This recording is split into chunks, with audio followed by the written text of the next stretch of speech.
We got like 5 minutes extra in the schedule. All right, so, no, but listen. When I met Mr. Robert King, like Robert, hey, who's a king builder in here? Who's on the king builder?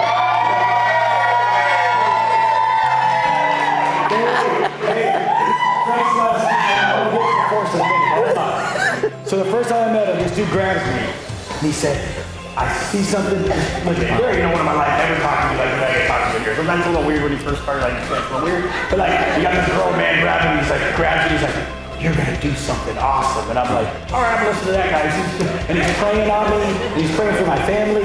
I've never experienced that in my life. Dude, you don't even know the first time I met you at his house, how much you inspire me, man. I looked up to you since I've been here. I know we've been through a lot together in business. Your beautiful wife. Yeah, hey, that's the rock right there. And all I remember is this. I go down and do a business in Chicago, and they're like, we gotta feed you. I'm like, all right, dude. So I'm sitting in this pew, or not pew, what is it? Booth. I'm chilling in my church. So I'm sitting in a booth, and they're like, you gotta try the hot dog. You gotta try the Italian beef. I'm like, you guys are gonna sneak me out. But anyway, man, it was a great experience. I cherish it forever, man. I appreciate it. Listen,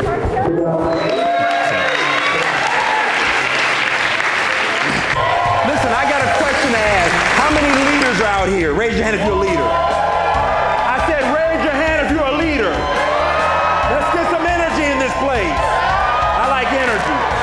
All right, so listen, we're gonna go ahead, we're gonna talk about, I thought about what should I talk about during my session, and I wanted to talk about attitude, the attitude of leaders. You all said you're leaders, and I believe that everybody, I don't care how great you are, your attitude must be shifting up. The definition for attitude is a settled way of thinking or feeling about someone or something. Sometimes our attitude settles on one thing. We know we come in here with the attitude, nothing wrong with the attitude, but that attitude has to evolve in here. And my job is not to change your attitude. My job is to recruit you to the environment, and the environment should be conducive enough to change your attitude. Yeah. Many times we're in the changing business. It's not my job. It's not our job as leaders to change people. Our job is to provide a culture where it's contagious. You know, I think back on pictures of Jeff Levitan, and I wonder, does anybody understand why he shows old pictures of himself? He's showing old pictures of himself so you all will realize no matter what condition you came in here with, you all have the power and the ability to change, but you gotta wanna change. I don't care how great you think you might be, how high you might be in life, you gotta wanna change. So, you know, you gotta have an attitude of faith. There are many types of attitudes. An attitude of faith means that you gotta be able to completely trust your leaders. You gotta if you can't trust your leaders, no one will trust you. You have to trust your leaders. You gotta trust the direction they're going. I completely trust my leaders. I don't question my leaders. I'm not second guessing my leaders and what direction that they're going in. That's not my concern. I have complete blind faith. Complete blind faith. You gotta come blind. You gotta walk blind if you're gonna be blessed. But if you walk with your eyes open, you're gonna miss something, because there might be something along Mount Everest that you don't know is there, and the leader knows is there, and it's gonna keep you alive in the game. You gotta have an attitude of love. I love my wife and my sons more than anything in the world. And I promised when I came in their lives, my wife's life 32 years ago, that I would do everything in my power to take her to another level. I love my father-in-law as if he was my own dad. My father-in-law is 85 years old, and I love him as if he was my own father. He is important to me. His daughter is important to me. Our 3 sons are important to us. Everything that I do, the late nights, the massive hours, is important because it shows my deep affection that I have toward them. You gotta have an attitude of fellowship. You gotta create a culture that draws people. You gotta create a culture where people can be rebuilt and rebuilt. There are people that come in here and they drag bags of garbage and bags of hate and bags of all kind of thoughts, processes, and so forth. That's not conducive to win in this environment. Instead of changing the environment, you gotta allow the environment to change you. You gotta have an attitude of having fun, of gathering together, of moving like a family. There are people that come here because they don't like their family situation. They don't like who they are, who they become. So the attitude must be that of a powerhouse where people can come together. GroupMe is a part of that culture. WhatsApp is a part of that culture. There are tools and strategies that we have in position that helps you build. And if you as a leader aren't using those tools, you are cheating your team out of the environment. You gotta have an attitude of edification. It takes a real man or a real woman to build people, to edify a leader. It takes nothing away from you, it actually adds. If you come in here and it's all about you, nobody wants to join, just you. But if you come in here and edify that next person and build them up and make them look higher than anything else, guess what? Then people say, aha, I want to join your team. I want to be part of you. And how you edify others is how others are going to edify you. It's the improvement, the instruction of enlightenment, especially when morally or spiritually uplifting, the act or state of edifying. Edification must go on continually for your business to win. EPR is critically important, not just important, it's critically important. You might say, well, I'm just not a person to give compliments. You got to develop that. You got to change that. You got to develop that muscle. You got to develop that muscle. There are people that are coming to your teams, our teams, that are hurting. They feel destroyed. The pandemic has made a bad situation worse. You got to give hugs. You got to touch people. You got to love on people. Sometimes you got to love hell up out of folks. You got to love hell up out of folks. There's some folks that come in here that's in hell. And you can't just say, get it together about the numbers. Everybody want to be the professional financial planners, and that's fine. But when people are messed up, that means nothing. The complexities of the annuity and the mutual fund means absolutely nothing when you're living in hell. It's about the culture that we have here. Let's stop trying to change the culture.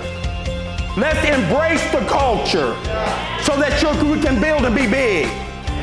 EPR is encouragement, praise, and recognition. You gotta build people up. You gotta strengthen them. You gotta love on people when they don't feel like being loved, when they don't know what love is. You gotta create that culture. We have to create that culture. And that's how you have people that win.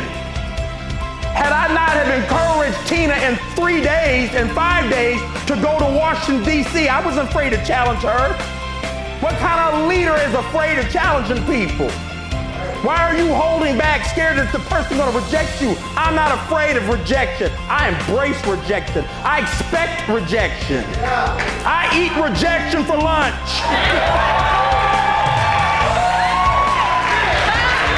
I told Tina, I need you in Washington, D.C. I'm going to introduce you to Jeff Levitan. He's rich.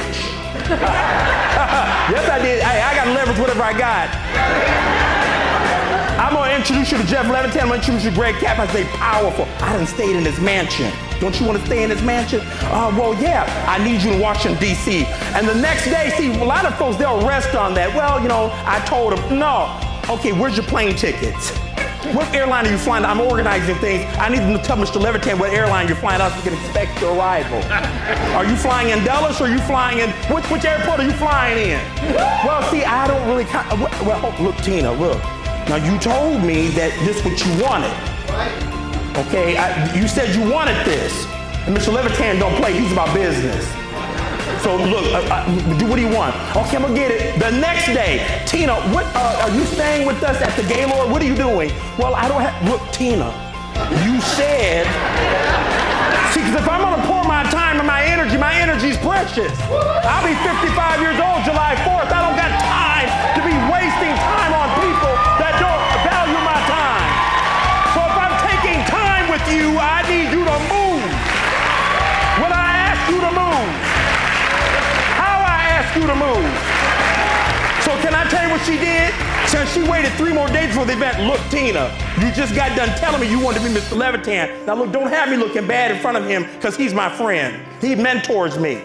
I need to make sure you're gonna do what you're supposed to do. She drove from Detroit to Washington, D.C.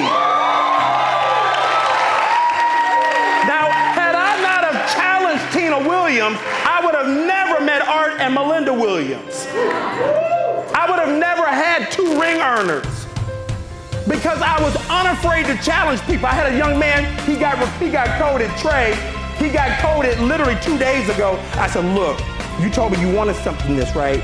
I need you in Atlanta. He said, when? July 4th weekend. Okay, I'm there. He said, Trey, where you at, Trey? That's what I'm talking about. He said he wanted something. You gotta have an attitude of perseverance. You listen, there's many pictures of me sleeping, knocked out, wore out, tired, exhausted.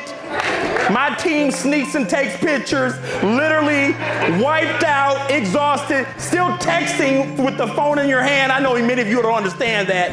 Texting, typing messages, notes of encouragement, notes of edification, notes of praise. You can do it. Attaboy. Great job. You did it. You rocked it out. Always, leaders, real leaders are always finding moments to touch people, and sometimes it leaves you wiped out. You gotta persevere. I love this picture.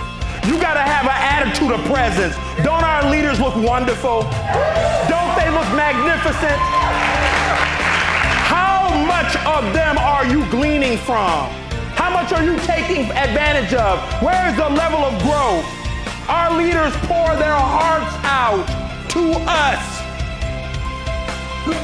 Levitan doesn't have to do this.